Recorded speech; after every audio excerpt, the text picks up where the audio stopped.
ಆದಿರಾ ರುದ್ರನ್ಗೆ ಮೋಸ ಮಾಡಿ ಮ್ಯಾನ್ಷನ್ ಒಳಗಡೆ ಬರೋ ಹಾಗೆ ಮಾಡಿದ್ಲು. ಅತ್ತ ರುದ್ರ ತನ್ನ ಕಾಲ್ ಕಟ್ ಮಾಡಿ ಬೇಗನೆ ಒಳಗಡೆ ಹೋದ. ಆವಾಗ್ಲೇ ಆಲ್ಮೋಸ್ಟ್ ಎಲ್ಲಾ ಗೆಸ್ಟ್ಸ್ ಅಲ್ಲಿಂದ ಹೊರಟು ಹೋಗಿದ್ರು. ಅಂಡ್ ಫ್ಯಾಮಿಲಿ ಮೆಂಬರ್ಸ್ ಕೂಡ ತಮ್ಮ ರೂಮ್ಸ್ಗೆ ಶಿಫ್ಟ್ ಆಗಿದ್ರು. ಎಲ್ರೂ ಹೊರಗಡೆನೆ ಡಿನ್ನರ್ ಮುಗಿಸಿದ್ರಿಂದ ರುದ್ರ ಆದಿರಾಳನ್ನ ಫಾಲೋ ಮಾಡ್ತಾ ತನ್ನ ರೂಮ್ಗೆ ಬಂದ.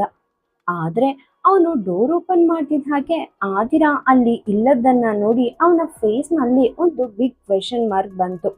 ಅವನು ತನಗ್ ತಾನೇ ಕೇಳ್ಕೊಂಡ, ನನ್ ಹಾರ್ಟ್ ಬೀಟ್ ಎಲ್ಲಿಗೆ ಹೋದ್ಲು ಅಂದ. ಅವನು ಬೇಗನೆ ರೂಮಿಂದ ಹೊರಗೆ ಬಂದು ಕೆಳಗಡೆ ಹೋದ. ಆದಿರಾ ಇವಾಗ ಎಲ್ಲಿದ್ದಾಳೆ ಅಂತ ಅವನಿಗೆ ಅವಾಗ್ಲೇ ಐಡಿಯಾ ಇತ್ತು.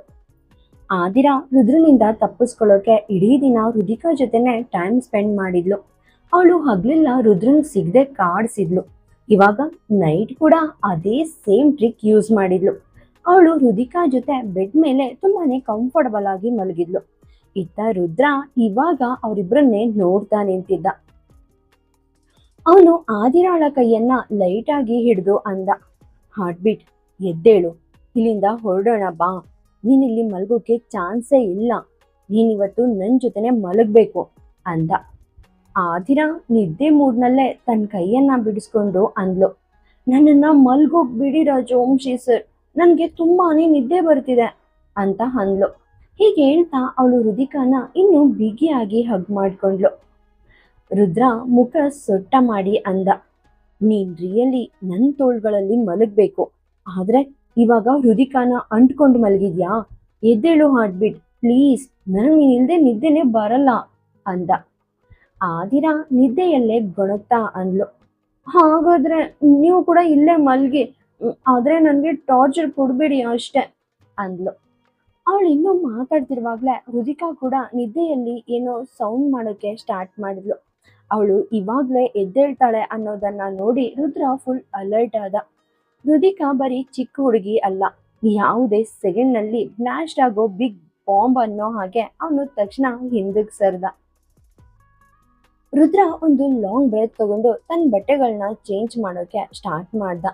ಅವನಿಗೆ ಬೇರೆ ಆಪ್ಷನ್ ಇರಲಿಲ್ಲ. ತನ್ನ ರೂಮ್ಗೆ ಹೋಗಿ ಒಬ್ನೇ ಮಲ್ಗೋಕೆ ಅವನಿಗೆ ಸ್ವಲ್ಪನೂ ಇಷ್ಟ ಇರಲಿಲ್ಲ. ಅವನಿಗೆ ಆದಿರಾ ಇಲ್ಲದೆ ಮಲ್ಗೋಕೆ ಆಗ್ತಿರ್ಲಿಲ್ಲ. ಅದಕ್ಕೆ ಅವನು ಫಸ್ಟ್ ಬೆಡ್ನ ಒಂದು ಸೈಡ್ ನಲ್ಲಿ ಫಿಲ್ಲೋಸ್ ಇಟ್ಟು ನೀಟಾಗಿ ಅರೇಂಜ್ ಮಾಡ್ದ. ಆಮೇಲೆ ರುದಿಕಾನ ಮೆಲ್ಲಗೆ ಬೆಡ್ ಮಧ್ಯಕ್ಕೆ ಶಿಫ್ಟ್ ಮಾಡಿ ತಾನು ಆದಿರಾ ಹಿಂದೆ ಹೋಗಿ ಮಲಗ್ದ. ಅವನು ಆದಿರಾ ಸೊಂಟದ ಮೇಲೆ ಕೈ ಇಟ್ಟದ್ದೇ ತಡ. ಆದಿರಾ ತಕ್ಷಣ ಅವನ ಕಡೆಗೆ ತಿರುಗಿ ಅವನನ್ನ ತುಂಬಾನೇ ಪ್ರೀತಿಯಿಂದ ಗಟ್ಟಿಯಾಗಿ ಹಗ್ ಮಾಡ್ಕೊಂಡ್ಲು. ರುದ್ರ ಅವಳನ್ನ ನೋಡ್ತಾ ಅಂದ, ನನಗ್ ಚೆನ್ನಾಗ್ ಗೊತ್ತು ನೀನಿನ್ನೂ ನಿದ್ದೆ ಮಾಡಿಲ್ಲ ಅಂತ. ಯಾರಿಷ್ಟೊಂದು ಬೇಗ ಮಲ್ಗೋಕೆ ಚಾನ್ಸೇ ಇಲ್ಲ. ನೀನು ಜಸ್ಟ್ ಒಂದ್ 5 ಮಿನಿಟ್ಸ್ ಮುಂಚೆ ಅಷ್ಟೇ ಒಳಗಡೆ ಬಂದ ತಕ್ಷಣ ಬಟ್ಟೆ ಚೇಂಜ್ ಮಾಡ್ಕೊಂಡು ಇಷ್ಟೊಂದು ಡೀಪ್ ಸ್ಲೀಪ್ಗೆ ಹೋಗೋಕೆ ಸಾಧ್ಯನಾ ಅಂದ. ಆದಿರಾ ಮನ್ಸಲ್ಲೇ ನಗ್ತಿದ್ಲು. ಅವಳು ರಿಯಲಿ ರುದ್ರನ್ಗೆ ಫೂಲ್ ಮಾಡ್ತಿದ್ಲು. ಅವಳಿಗೆ ಇನ್ನೂ ನಿದ್ದೆ ಬಂದಿರ್ಲಿಲ್ಲ, ಜಸ್ಟ್ ಮಲಗಿರೋ ತರ ಡ್ರಾಮಾ ಮಾಡ್ತಿದ್ಲು. ರುದ್ರ ಅವಳನ್ನ ನೋಡಿ ಅಂದ, ಸರಿ ಬಿಡು, ನಿನ್ಗೆ ನಿದ್ದೆ ಮಾಡ್ಬೇಕು ಅನ್ಸಿದ್ರೆ ಖಂಡಿತ ಮಲ್ಕೋ, ಆದ್ರೆ ಅಟ್ಲೀಸ್ಟ್ ನಂಗೊಂದು ಕಿಸ್ ಆದ್ರೂ ಕೊಡು. ನಾನಿವತ್ತು ಡಿನ್ನರ್ ಮಾಡಿದೆ, ಆದ್ರೆ ಯಾವುದೇ ಡೆಸರ್ಟ್ ತಿನ್ಲಿಲ್ಲ, ಸೊ ಇವಾಗ ನೀನೇ ಆ ಸ್ವೀಟ್ ಕೊಡ್ಬೇಕು ಅಂದ. ಇದನ್ನ ಕೇಳಿದ ತಕ್ಷಣ ಆದಿರಾ ಕಣ್ಬಿಟ್ಟು ಅವನನ್ನೇ ಆಸೆಯಿಂದ ನೋಡ್ತಿದ್ದ ರುದ್ರನನ್ನ ನೋಡಿದ್ಲು. ರುದ್ರನ ಫೇಸ್ ನಲ್ಲಿ ಆ ಪ್ರೀತಿ ಕ್ಲಿಯರ್ ಆಗಿ ಕಾಣಿಸ್ತಿತ್ತು. ಇವಾಗ ಆದಿರಾ ತನ್ನ ಮುಖವನ್ನ ಸ್ವಲ್ಪ ಮೇಲೆ ಎತ್ತಿ ತನ್ನ ಒಂದು ಹ್ಯಾಂಡ್ ನ ರುದ್ರನ ಕೆನ್ನೆ ಮೇಲೆ ಇಟ್ಟು ಅವನಿಗೆ ತುಂಬಾನೇ ಪ್ರೀತಿಯಿಂದ ಕಿಸ್ ಮಾಡೋಕೆ ಸ್ಟಾರ್ಟ್ ಮಾಡಿದ್ಲು. ರುದ್ರನ ಹ್ಯಾಂಡ್ಸ್ ಅವಳ ಸೊಂಟವನ್ನ ಇನ್ನು ಬಿಗಿಯಾಗಿ ಹಿಡ್ಕೊಂಡ್ವು. ಅವನು ತುಂಬಾನೇ ಫ್ಯಾಷನೇಟ್ ಆಗಿ ಅವಳಿಗೆ ಕಿಸ್ ಮಾಡ್ತಿದ್ದ. ಅವರಿಬ್ರು ಒಬ್ರನ್ನೊಬ್ರು ಗಟ್ಟಿಯಾಗಿ ಹಗ್ ಮಾಡ್ಕೊಂಡು ಆ ರೊಮ್ಯಾಂಟಿಕ್ ಮೂಮೆಂಟ್ ನಲ್ಲಿ ಕಂಪ್ಲೀಟ್ ಆಗಿ ಕಳೆದು ಹೋದ್ರು.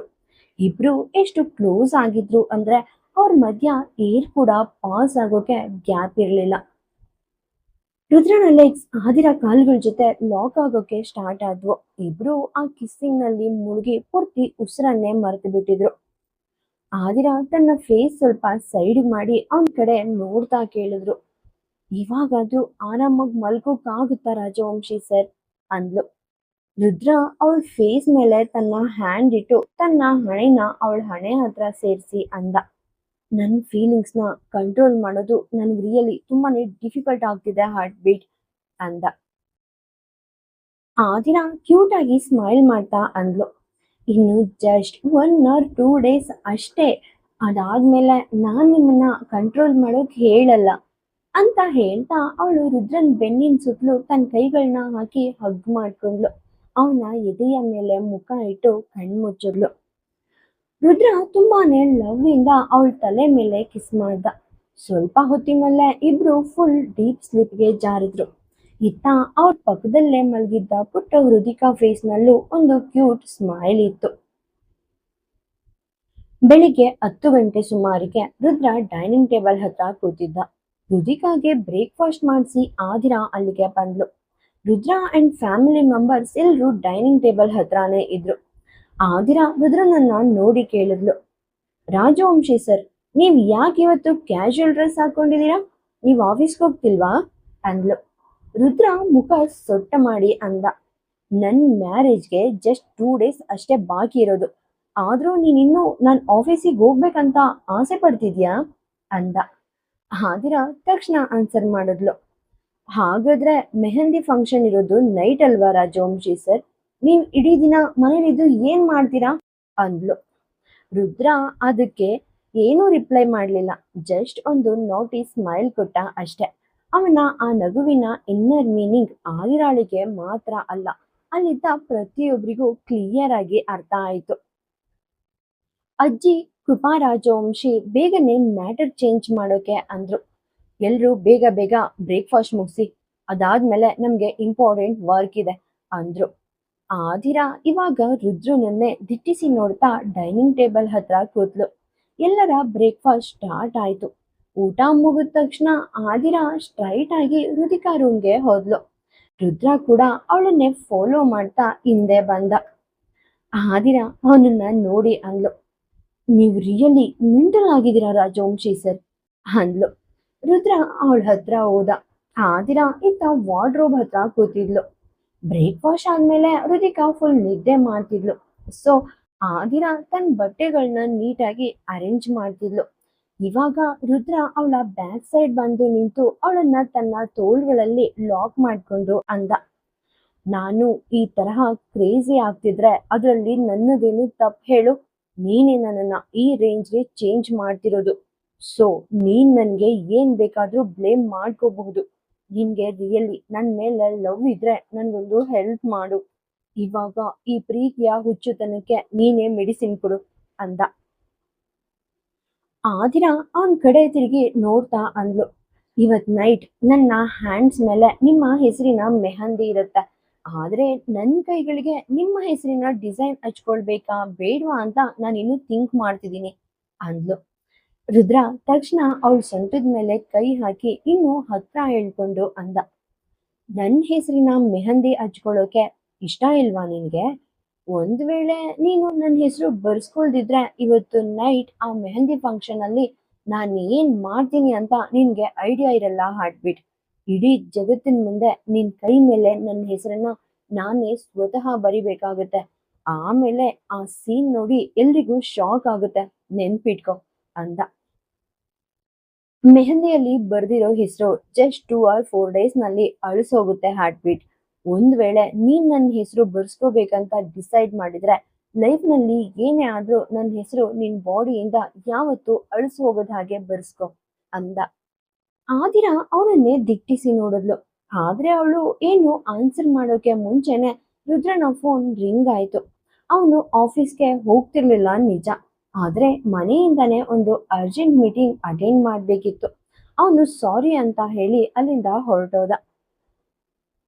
ಆದಿರಾ ಅವನ ಮಾತುಗಳ ಬಗ್ಗೆ ಥಿಂಕ್ ಮಾಡ್ತಿರುವಾಗ ಅವಳ ಮೈಂಡ್ಗೆ ಒಂದು ಸೂಪರ್ ಐಡಿಯಾ ಬಂತು. ಆದ್ರೆ ಅದನ್ನ ಕಂಪ್ಲೀಟ್ ಮಾಡೋಕೆ ಅವಳಿಗೆ ಯಾರಾದ್ರೂ ಒಬ್ರ ಹೆಲ್ಪ್ ಬೇಕಿತ್ತು. ಅವಳು ತಕ್ಷಣ ಅನಿಕಾ ಬಗ್ಗೆ ಯೋಚನೆ ಮಾಡಿದ್ಲು. ಅವಳು ಬೇಗನೆ ಹೃದಿಕಾಳ ವಾರ್ಡ್ರೋಬ್ ಕ್ಲೋಸ್ ಮಾಡಿ ಅನಿಕಾ ಹತ್ರ ಹೋಗೋಕೆ ರೂಮಿಂದ ಹೊರಟ್ಲು. ಅನಿಕಾ ಅವಳು ಹೇಳಿದ ಮ್ಯಾಟರ್ ಕೇಳಿ ಪೂರ್ತಿ ಸರ್ಪ್ರೈಸ್ ಆಗಿ ಅವಳನ್ನ ನೋಡ್ತಾ ಕೇಳಿದ್ಲು, ನೀನ್ ಯಾವ ದಾರಿ ಹಿಡಿತಿದ್ಯಾ ಆದಿರಾ? ನಿನ್ಗೆ ಯಾವಾಗಿಂದ ಇಂಥ ಕ್ರೇಜಿ ಹವ್ಯಾಸಗಳು ಸ್ಟಾರ್ಟ್ ಆಯ್ತು ಅಂತ ಕೇಳಿದ್ಲು. ಆ ದಿನ ಮುಖ ಗಂಟಿಕೆ ಅಂದ್ಲು, ಪ್ಲೀಸ್ ಜಾಸ್ತಿ ಕ್ವಶನ್ ಕೇಳ್ಬೇಡ ಅನಿಕಾ. ನಾನ್ ಕೇಳಿದ್ದಕ್ಕೆ ಜಸ್ಟ್ ನನ್ಗೆ ಹೆಲ್ಪ್ ಮಾಡು. ನನ್ಗೆ ನಿಜವಾಗಿಯೂ ಯಾವುದೇ ಟ್ಯಾಟೂ ಆರ್ಟಿಸ್ಟ್ ಪರಿಚಯ ಇಲ್ಲ. ಅಂಡ್ ನನ್ಗೆ ರಾಜವಂಶಿ ಸರ್ ಹೆಸರಿನ ಟ್ಯಾಟೂ ಹಾಕಿಸ್ಕೊಳ್ಬೇಕು ಅಂತಿದೆ. ದಯವಿಟ್ಟು ಏನಾದ್ರೂ ಅರೇಂಜ್ ಮಾಡು. ಈವ್ನಿಂಗ್ ಆದ್ರೆ ನಾನು ಎಲ್ಲೂ ಹೋಗೋಕೆ ಆಗಲ್ಲ. ನಾನು ಮೆಹಂದಿ ಫಂಕ್ಷನ್ಗೆ ಇಲ್ಲೇ ಇರ್ಬೇಕಾಗುತ್ತೆ. ಸೊ ನನ್ಗಿವಾಗ ಮಾತ್ರ ಟೈಮ್ ಇರೋದು. ಪ್ಲೀಸ್ ಪ್ಲೀಸ್ ನನ್ಗೆ ಹೆಲ್ಪ್ ಮಾಡು ಅಂದ್ಲು. ಇದನ್ನ ಕೇಳಿ ಅನಿಕಾ ಒಂದು ಲಾಂಗ್ ಬ್ರೆತ್ ತಗೊಂಡು ಅಂದ್ಲು, ಸರಿ ಸರಿ, ಇಷ್ಟೊಂದ್ ಸಾರಿ ಪ್ಲೀಸ್ ಅನ್ನೋ ಅಗತ್ಯ ಇಲ್ಲ. ನೀನ್ ನನ್ ಹದ್ಗೆ ಆಗ್ತಿದ್ಯಾ ಅನ್ನೋದು ಒಂದ್ ಕಡೆ ಆದ್ರೆ, ಅದಕ್ಕಿಂತ ಮುಂಚೆ ನೀನ್ ನನ್ ಬೆಸ್ಟ್ ಫ್ರೆಂಡ್. ಅಂಡ್ ನಿನಗೋಸ್ಕರ ನಾನು ಇಷ್ಟೊಂದು ಖಂಡಿತ ಮಾಡ್ತೀನಿ. ನನ್ಗೆ ಜಸ್ಟ್ ಒಂದ್ ½ ಟೈಮ್ ಕೊಡು. ನೀನ್ ಎಲ್ಲೂ ಹೊರಗಡೆ ಹೋಗೋ ಅಗತ್ಯ ಇಲ್ಲ. ಆ ಟ್ಯಾಟೂ ಆರ್ಟಿಸ್ಟ್ ಮ್ಯಾನ್ಷನ್ಗೆ ಬರ್ತಾರೆ ಅಂದ್ಲು. ಆ ದಿನ ಅವಳ ಮಾತು ಕೇಳಿ ಹ್ಯಾಪಿಯಾಗಿ ಸ್ಮೈಲ್ ಮಾಡ್ತಾ ಅವಳನ್ನ ಹಗ್ ಮಾಡ್ಕೊಂಡು ಥ್ಯಾಂಕ್ ಯು ಸೋ ಮಚ್ ಅಂದ್ಲು. ಅದ್ರ ಜೊತೆಗೆ ಅನಿಕಾ ತಕ್ಷಣ ಅಲ್ಲಿಂದ ಹೊರಟ್ಲು. ಆಮೇಲೆ ಅನಿಕಾ ಕೆಲವು ಗಂಟೆಗಳ ಮುಂಚೆ ತನ್ನ ರಿಸ್ಟ್ ಮೇಲೆ ಟ್ಯಾಟೂ ಹಾಕಿಸ್ಕೊಂಡಿದ್ದ ಅದೇ ಆರ್ಟಿಸ್ಟ್ಗೆ ಕಾಲ್ ಮಾಡಿ ಮನೆಗೆ ಇನ್ವೈಟ್ ಮಾಡಿದ್ಲು. ಆದ್ರೆ ಅಲ್ಲಿ ಬಿಗ್ಗೆಸ್ಟ್ ಕಷ್ಟ ಏನಂದ್ರೆ ಆ ಆರ್ಟಿಸ್ಟ್ ಬಂದಿರೋದು ರುದ್ರನ್ಯ ಕಣ್ಣಿಗೆ ಬೀಳದ ಹಾಗೆ ಮ್ಯಾನೇಜ್ ಮಾಡ್ಬೇಕಿತ್ತು. ಸುಮಾರು ಅರ್ಧ ಗಂಟೆ ಆದ್ಮೇಲೆ ಆದಿರ ಡೋರ್ ಓಪನ್ ಮಾಡಿ ಒಳಗಡೆ ಬಂದ್ಲು. ಅನಿಕಾ ಅಂಡ್ ಆ ಟ್ಯಾಟೂ ಆರ್ಟಿಸ್ಟ್ ಅವಳು ಮುಂದೆನೆ ಕೂತಿದ್ರು. ಆದಿರನ ನೋಡಿದ ತಕ್ಷಣ ಅನಿಕಾ ಎದ್ ನಿಂತ್ಲು. ನೀನು ಬೇಗ ಟ್ಯಾಟೂ ಮುಗಿಸ್ಕೊ, ನಾನು ಹೊರಗಡೆ ಹೋಗಿ ಮ್ಯಾನೇಜ್ ಮಾಡ್ತೀನಿ. ಒಂದ್ ವೇಳೆ ನನ್ ಬ್ರದರ್ ನಿನ್ ಬಗ್ಗೆ ಕೇಳಿದ್ರೆ ನೀನ್ ಎಲ್ಲೋ ಹೊರಗಡೆ ಹೋಗಿದ್ಯಾ ಅಂತ ಅವನಿಗೆ ಹೇಳ್ತೀನಿ ಅಂದ್ಲು. ಆದಿರ ತಕ್ಷಣ ಆನ್ಸರ್ ಮಾಡಿದ್ಲು, ನಿನ್ಗೇನಾದ್ರೂ ಹುಚ್ಚಿಡ್ದಿದ್ಯಾ ಅನಿಕಾ? ಅವನು ನನ್ನನ್ನ ಒಂದ್ ಸೆಕೆಂಡ್ ಕೂಡ ಅವನ ಕಣ್ಣಿಂದ ದೂರ ಬಿಡ್ತಿಲ್ಲ. ಅವನು ಯಾವ್ದೋ ಮಾಟುಕತೆ ತರ ನನ್ನನ್ನೇ ಫಾಲೋ ಮಾಡ್ತಿದ್ದಾನೆ. ನನಗ್ ಗೊತ್ತಿರ್ಲಿಲ್ಲ ಅವನು ಆಲ್ರೆಡಿ ಇಷ್ಟೊಂದು ವಿಕೃತ ವ್ಯಕ್ತಿ ಅಂತ. ಇವಾಗಂತೂ ಅದ್ರಲ್ಲಿ ಫುಲ್ ಪ್ರೊಫೆಷನಲ್ ಆಗ್ಬಿಟ್ಟಿದ್ದಾನೆ. ಅಂತವನಿಗೆ ನಾನೆಲ್ಲೋ ಹೊರಗಡೆ ಹೋಗಿದ್ದೀನಿ ಅಂತ ಹೇಳ್ತೀಯಾ? ಅವನು ಆ ಪ್ಲೇಸ್ ಹೆಸರು ಕೇಳಿದ್ರೆ ನೀನ್ ಇನ್ಯಾವ ಆನ್ಸರ್ ಕೊಡ್ತೀಯಾ ಅಂದ್ಲು. ಅನಿಕಾ ಫೇಸ್ ಅವಳ ಮಾತು ಕೇಳಿ ಫುಲ್ಲು ಚಿಂತೆಯಲ್ಲಿದ್ದ ಹಾಗೆ ಆಯ್ತು. ಅವಳು ಬೇಸರದಿಂದ ಅಂದ್ಲು, ಹಾಗಾದ್ರೆ ನಾನ್ ನನ್ನ ಬ್ರದರ್ಗೆ ಏನಂತ ಸುಳ್ಳು ಹೇಳಿ ಅಂದ್ಲು. ಆದಿರ ಅವಳ ಶೋಲ್ಡರ್ಸ್ ಹಿಡಿದು ರೂಮಿಂದ ಹೊರಗಡೆ ದೂಡ್ತಾ ಅಂದ್ಲು, ಅದು ನಿನ್ಗೆ ಅಂಡ್ ನಿನ್ ಬ್ರದರ್ಗೆ ಬಿಟ್ಟಿದ್ದು. ಆದ್ರೆ ನೀನೇನಾದ್ರೂ ಈ ಟ್ಯಾಟೂ ಮ್ಯಾಟರ್ ಅವನಿಗೆ ಹೇಳಿದ್ರೆ ಹುಷಾರ್. ಆಮೇಲೆ ನಾನ್ ನಿನ್ ಫೇಸ್ ಮೇಲೆನೆ ಟ್ಯಾಟೂ ಬರ್ಸ್ದಿದ್ರೆ ನಾನು ಕೂಡ ಆದಿರ ರುದ್ರ ರಾಜವಂಶಿನೇ ಅಲ್ಲ ಅಂತ ವಾರ್ನಿಂಗ್ ಕೊಟ್ಲು. ಹೀಗೆ ಹೇಳ್ತಾ ಅವಳು ಡೋರ್ ಕ್ಲೋಸ್ ಮಾಡಿದ್ಲು. ಅನಿಕಾ ಶಾಕ್ ನಲ್ಲಿ ಆ ಬಾಗಿಲನ್ನೇ ನೋಡ್ತಾ ನಿಂತಿದ್ಲು. ಇವಾಗ ಅವಳು ರುದ್ರ ಅಂಡ್ ಲಿಟಲ್ ಹೃದಿಕಾ ಇಬ್ಬರನ್ನು ಸೇರಿಸಿ ಮ್ಯಾನೇಜ್ ಮಾಡ್ಬೇಕಾದ ಬಿಗ್ ರೆಸ್ಪಾನ್ಸಿಬಿಲಿಟಿ ತಗೊಂಡಿದ್ಲು. ಆದಿರ ಒಳಗಡೆ ಬಂದು ಸೋಫಾ ಮೇಲೆ ಕೂತಿದ್ದ ಟ್ಯಾಟೂ ಆರ್ಟಿಸ್ಟ್ ಎದುರುಗಡೆ ಕೂತ್ಲು. ಆ ಟ್ಯಾಟೂ ಆರ್ಟಿಸ್ಟ್ ಅವಳನ್ನ ನೋಡಿ ಅಂದ, ಮೇಡಮ್, ನೀವು ಫಸ್ಟು ನಿಮ್ಗಿಷ್ಟ ಇರೋ ಫಾಂಟ್ ಸೆಲೆಕ್ಟ್ ಮಾಡಬೇಕು ಅಂದ. ಅದಕ್ಕೆ ಆದಿರ ಹೆಡ್ ಶೇಕ್ ಮಾಡಿ ಒಂದು ಬ್ಯೂಟಿಫುಲ್ ಫಾಂಟ್ ಸೆಲೆಕ್ಟ್ ಮಾಡಿದ್ಲು. ಆ ಆರ್ಟಿಸ್ಟ್ ಅವಳನ್ನ ನೋಡಿ ಕೇಳ್ದ, ಆದ್ರೆ ನೀವು ಈ ಟ್ಯಾಟೂನ ಬಾಡಿಯ ಯಾವ ಪ್ಲೇಸ್ ನಲ್ಲಿ ಮಾಡಿಸ್ಬೇಕಂತ ಅನ್ಕೊಂಡಿದ್ದೀರಾ ಅಂತ ಕೇಳ್ದ. ಅವನ ಆ ಕ್ವೆಶನ್ ಕೇಳಿ ಆದಿರ ಫೇಸ್ ಪೂರ್ತಿ ಬ್ಲಾಂಕ್ ಆಯ್ತು. ಅವಳ ಮನ್ಸಲ್ಲಿ ಒಂದು ಪ್ಲೇಸ್ ಡಿಸೈಡ್ ಮಾಡಿದ್ಲು ನಿಜ. ಆದ್ರೆ ಬೇರೆ ಯಾರಾದ್ರೂ ತನ್ನನ್ನ ಟಚ್ ಮಾಡೋಕೆ ಬಿಡೋದು ಅವಳಿಗೆ ತುಂಬಾನೇ ಬಿಗ್ ಪ್ರಾಬ್ಲಮ್ ಆಗಿತ್ತು. ಒಂದ್ ವೇಳೆ ರುದ್ರನ್ಗೆ ಯಾರೋ ಬೇರೆಯವರು ತನ್ನನ್ನ ಟಚ್ ಮಾಡ್ತಿದ್ದಾರೆ ಅಂತ ಗೊತ್ತಾದ್ರೆ ಅವನ್ ನಮ್ಮ ಮೇಲೆ ಟ್ಯಾಟೂ ನೋಡ್ಕೋತಿದ್ದ. ಫಸ್ಟ್ ಅವಳನ್ನೇ ಕೊಲೆ ಮಾಡ್ತಿದ್ದ. ಆದ್ರೆ ಇವಾಗ ಅವಳಿಗೆ ಟ್ಯಾಟೂ ಮಾಡಿಸ್ಕೊಳ್ಳೇಬೇಕಾದ ಅನಿವಾರ್ಯತೆ ಇತ್ತು. ಅವಳು ಆ ವ್ಯಕ್ತಿನ ತುಂಬಾನೇ ಸೀರಿಯಸ್ ಆಗಿ ನೋಡ್ತಾ ಅಂದ್ಲು, ನೀವು ನನ್ನನ್ನ ಆ ಪ್ಲೇಸ್ ನಲ್ಲಿ ಬೇರೆ ತರ ಏನಾದ್ರೂ ನೋಡಿದ್ರೆ ಹುಷಾರ್, ಹೇಳಿಡ್ತೀನಿ ಅಂದ್ಲು. ಆ ಟ್ಯಾಟೂ ಆರ್ಟಿಸ್ಟ್ ಪೂರ್ತಿ ಸರ್ಪ್ರೈಸ್ ಆಗಿ ಕೇಳ್ದ, ಆದ್ರೆ ಮೇಡಮ್ ಯಾವ ಪ್ಲೇಸ್ ಅಂತ ಹೇಳಿ ಅಂದ. ಆದಿರ ಅವಳ ಚೆಸ್ಟ್ ಮೇಲೆ ಕೈ ಇಟ್ಟು ಅವಳ ಕುರ್ತಿಯನ್ನ ಸ್ವಲ್ಪ ಕೆಳಗೆ ಹೇಳಿದ್ಲು. ಅವಳು ತನ್ನ ಕಣ್ಣುಗಳನ್ನ ಸ್ವಲ್ಪ ಕೆಳಗೆ ಇಳಿಸ್ಕೊಂಡ್ಲು. ಟ್ಯಾಟೂ ಆರ್ಟಿಸ್ಟ್ ಮುಗುಳ್ನಗ್ತಾ ಅಂದ, ಮೇಡಮ್, ಇದು ನಮ್ಗೆ ಡೈಲಿ ರೂಟೀನ್ ಇದ್ದ ಹಾಗೆ. ನೀವು ಸ್ವಲ್ಪನೂ ವರಿ ಮಾಡ್ಕೋಬೇಡಿ. ನಾನ್ ನಿಮ್ಮನ್ನ ಬೇರೆ ಯಾವುದೇ ರೀತಿಲಿ ನೋಡಲ್ಲ ಅಂದ. ಆದಿರ ತಕ್ಷಣ ಆನ್ಸರ್ ಮಾಡಿದ್ಲು, ನನಗದ್ರಿಂದ ಯಾವುದೇ ಪ್ರಾಬ್ಲಮ್ ಇಲ್ಲ. ಆದ್ರೆ ಮಿಸ್ಟರ್ ರಾಜವಂಶಿಗೆ ಈ ವಿಷಯ ಗೊತ್ತಾದ್ರೆ ಅವರು ನಿಮ್ ಹಲ್ ಮುರಿಯೋದ್ ಗ್ಯಾರಂಟಿ. ಈ ಟ್ಯಾಟೂ ಮುಗಿದ ತಕ್ಷಣ ನೀವು ಮೈಸೂರಿಂದಾನೇ ಓಡ್ ಹೋಗೋದು ಬೆಟರ್ ಅಂತ ನಾನ್ ನಿಮ್ಗೆ ಸಜೆಸ್ಟ್ ಮಾಡ್ತೀನಿ ಅಂದ್ಲು. ಆ ಟ್ಯಾಟೂ ಆರ್ಟಿಸ್ಟ್ ನಗ್ತಾ ಅಂದ, ಅದೇನ್ ಅಷ್ಟೊಂದು ಬಿಗ್ ಮ್ಯಾಟರ್ ಅಲ್ಲ ಮೇಡಮ್. ನಾನ್ ತುಂಬಾನೇ ಹುಡುಗಿರಿಗೆ ಟ್ಯಾಟೂ ಹಾಕಿದ್ದೀನಿ. ಅವ್ರ ಹಸ್ಬೆಂಡ್ ನನ್ನ ಎದುರುಗಡೆನೆ ಕೂತು ಟ್ಯಾಟೂ ಹಾಕಿಸ್ತಾರೆ. ಅವರಿಗೆ ಯಾವತ್ತು ಪ್ರಾಬ್ಲಮ್ ಅನ್ಸಿಲ್ಲ. ಸೊ ಮಿಸ್ಟರ್ ರಾಜವಂಶಿಗೂ ಅದೇನ್ ದೊಡ್ಡ ವಿಷಯ ಆಗಲ್ಲ ಬಿಡಿ ಅಂದ. ಆದಿರಾ ತನ್ನ ಶೋಲ್ಡರ್ ಸ್ವಲ್ಪ ಮೇಲೆ ಎತ್ತಿ ಅಂದ್ಲು, ಸರಿ, ಅದು ನಿಮ್ ಒಪಿನಿಯನ್. ನಾನ್ ಜಸ್ಟ್ ವಾರ್ನಿಂಗ್ ಕೊಟ್ಟಿದ್ದೀನಿ. ಇನ್ಮೇಲೆ ನೀವು ಅದನ್ನ ನಂಬ್ತಿರೋ ಬಿಡ್ತಿರೋ ಅದ್ ನಿಮಗ್ ಬಿಟ್ಟಿದ್ದು ಅಂತ ಹೇಳ್ತಾ ಅವಳು ಆರಾಮಾಗಿ ಕೂತ್ಲು. ಆ ಟ್ಯಾಟೂ ಆರ್ಟಿಸ್ಟ್ ಫಸ್ಟ್ ಅವಳ ಸ್ಕಿನ್ಗೆ ಸ್ವಲ್ಪ ಜೆಲ್ ಅಪ್ಲೈ ಮಾಡಿ ಅದನ್ನ ಕ್ಲೀನ್ ಮಾಡ್ದ. ಆಮೇಲೆ ಅದ್ರ ಮೇಲೆ ಒಂದು ಪೇಪರ್ ಇಟ್ಟು ಕಂಪ್ಲೀಟ್ ಡ್ರಾಯಿಂಗ್ ಡಿಸೈನ್ ಪ್ರಿಪೇರ್ ಮಾಡ್ದ.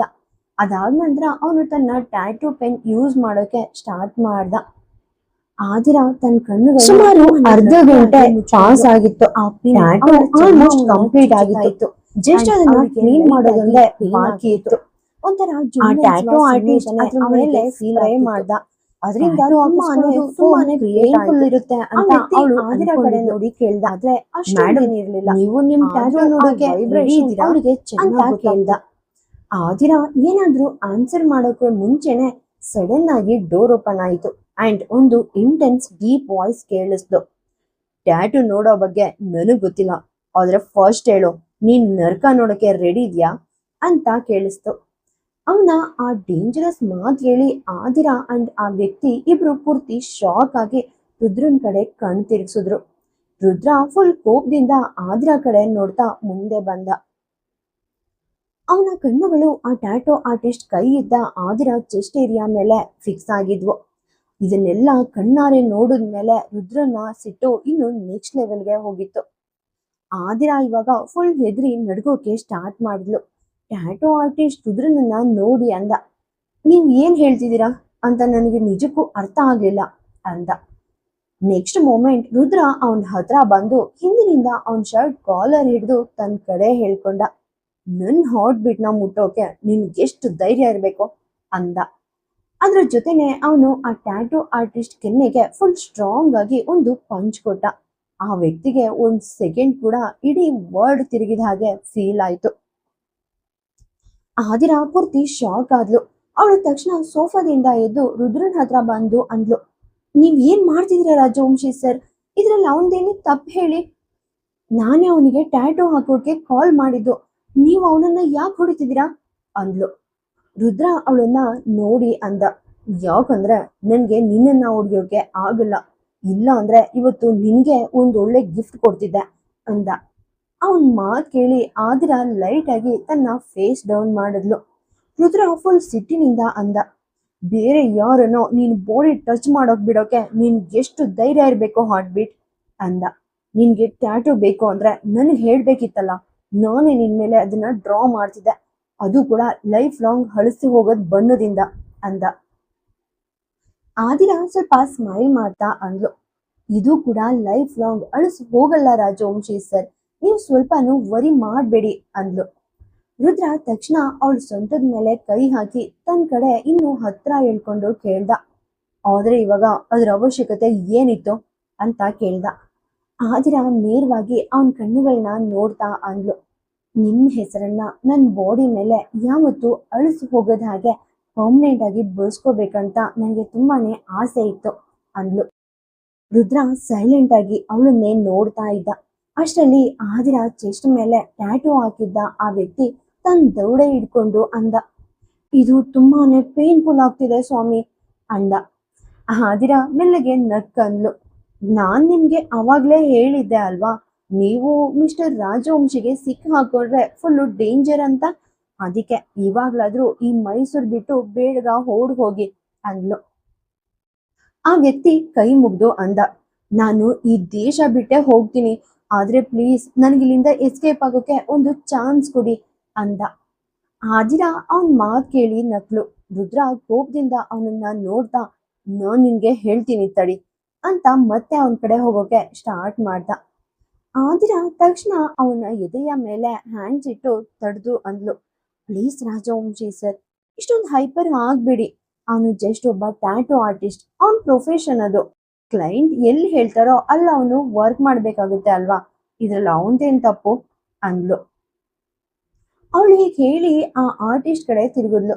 ಆದ್ರೆ ರುದ್ರ ಅವಳನ್ನ ಮತ್ತೆ ತನ್ನ ಕಡೆ ಇಳ್ಕೊಂಡು ಇಂಟೆನ್ಸ್ ಆಗಿ ಅಂದ. ಆದ್ರೆ ಈ ರುದ್ರ ರಾಜವಂಶಿ ತನ್ನ ಹೆಂಡತಿನ ಬೇರೆ ಯಾರು ನೋಡೋದನ್ನ ಸಹಿಸಲ್ಲ, ಇನ್ನು ಟಚ್ ಮಾಡೋದನ್ನಂತೂ ಅಸ್ತಿತ್ವದಲ್ಲೇ ಒಪ್ಪಲ್ಲ ಅಂದ. ಅವನ ವಾಯ್ಸ್ ತುಂಬಾನೇ ಡೇಂಜರಸ್ ಆಗಿತ್ತು. ಅದಕ್ಕೆ ಆದಿರಾಳಿಗೆ ಗಂಟಲು ಒಣಗಿದ ಹಾಗೆ ಆಯ್ತು. ಅವಳ ಹಾರ್ಟ್ ಬೀಟ್ ಇನ್ನು ಫಾಸ್ಟ್ ಆಯ್ತು. ಅವಳು ರುದ್ರನನ್ನ ನೋಡ್ತಾ ಕೇಳಿದ್ಲು, ನೀವ್ ಇಷ್ಟೊಂದು ಪೊಸೆಸಿವಾ ಅಂತ ಕೇಳಿದ್ಲು. ರುದ್ರ ತಕ್ಷಣ ಅಂದ, ನೀನಿನ್ನು ನನ್ ರಿಯಲ್ ಪೊಸೆಸಿವ್ ನೋಡಿಲ್ಲ ಹಾರ್ಟ್ ಬೀಟ್. ಆದಿರಾ ಫೇಸ್ ಇವಾಗ ನಾಚಿಕೆಯಿಂದ ಫುಲ್ ರೆಡ್ ಆಗ್ತಿತ್ತು. ಟ್ಯಾಟೂ ಆರ್ಟಿಸ್ಟ್ ಇವರಿಬ್ಬರನ್ನೇ ನೋಡ್ತಾ ಅಂದ, ನಾನಿವಾಗ ಇಲ್ಲಿಂದ ಹೋಗ್ಬಹುದಾ? ನನ್ ಬಾಯಿ ತುಂಬಾನೇ ಪೇನ್ ಆಗ್ತಿದೆ ಅಂದ. ನಾನು ಫಸ್ಟ್ ಡಾಕ್ಟರ್ ಹತ್ರ ಹೋಗ್ಬೇಕು ಅಂದ. ಆದಿರಾ ಅವನನ್ನ ನೋಡಿ ಅಂದ್ಲು, ನಾನ್ ನಿಮ್ಗೆ ಮೊದ್ಲೇ ವಾರ್ನಿಂಗ್ ಕೊಟ್ಟಿದ್ದೆ, ಆದ್ರೆ ನೀವು ನನ್ನ ಮಾತನ್ನ ಕೇಳಲೇ ಇಲ್ಲ. ಇವಾಗ ನಿಮ್ಮನ್ನ ಮಿಸ್ಟರ್ ರಾಜವಂಶಿಯಿಂದ ಪ್ರೊಟೆಕ್ಟ್ ಮಾಡಿದ್ದಕ್ಕೆ ನನಗ್ ಥ್ಯಾಂಕ್ಸ್ ಹೇಳ್ಬೇಕು, ಇಲ್ಲ ಅಂದ್ರೆ ರಾಜವಂಶಿ ಸರ್ ನಿಮ್ಮನ್ನ ಖಂಡಿತವಾಗಿಯೂ ನರ್ಕ ಕಳಿಸ್ತಿದ್ರು ಅಂದ್ಲು. ರುದ್ರ ಮುಖ ಸೊಟ್ಟ ಮಾಡಿ ಅಂದ, ನೀನ್ ನನ್ನ ಹೆಂಡತಿಯನ್ನ ಟಚ್ ಮಾಡಿದ್ಮೇಲೆ ನಾನ್ ನಿನ್ನ ಹಾಗೆ ಸುಮ್ಮನೆ ಬಿಡ್ತೀನಾ ಅಂದ. ಟ್ಯಾಟೋ ಆರ್ಟಿಸ್ಟ್ ಫುಲ್ ಹೆದ್ರಿ ಬೇಗ ಬೇಗ ಅಂದ, ಇವತ್ತಿನಿಂದ ನಾನು ಯಾವ ಹುಡುಗಿಗೂ ಟ್ಯಾಟೋ ಹಾಕಲ್ಲ ಸ್ವಾಮಿ. ನಾನ್ ಜಸ್ಟ್ ಆ ಮಷಿನ್ನ ಅವ್ರ ಹಸ್ಬೆಂಡ್ಸ್ ಕೈ ಕೊಟ್ಟು ಅವ್ರ ಹೆಂಡತಿರಿಗೆ ಎಲ್ಲ ಬೇಕೋ ಅಲ್ಲೇ ಅವರೇ ಟ್ಯಾಟೋ ಹಾಕೊಳ್ಳಿ ಅಂತ ಹೇಳ್ತೀನಿ ಅಂದ. ಹೀಗೆ ಹೇಳ್ತಾ ಅವನು ಡೋರ್ ಕಡೆ ಓಡ್ದ. ಅವನ ಫೇಸ್ ಫುಲ್ಲು ಇಂಜುರಿ ಆಗಿತ್ತು. ರುದ್ರ ಅವನ ಕೆನ್ನೆಗೆ ಅಷ್ಟೊಂದು ಸ್ಟ್ರಾಂಗ್ ಆಗಿ ಪಂಚ್ ಕೊಟ್ಟಿದ್ದ. ಆದ್ರೆ ಅವನು ಹೆದರಿಕೆಯಲ್ಲಿ ಬ್ಯಾಲೆನ್ಸ್ ತಪ್ಪಿ ಓಡ್ತಿರೋದನ್ನ ನೋಡಿ ಆದಿರಾಗೆ ಮತ್ತೆ ನಗು ಬಂತು.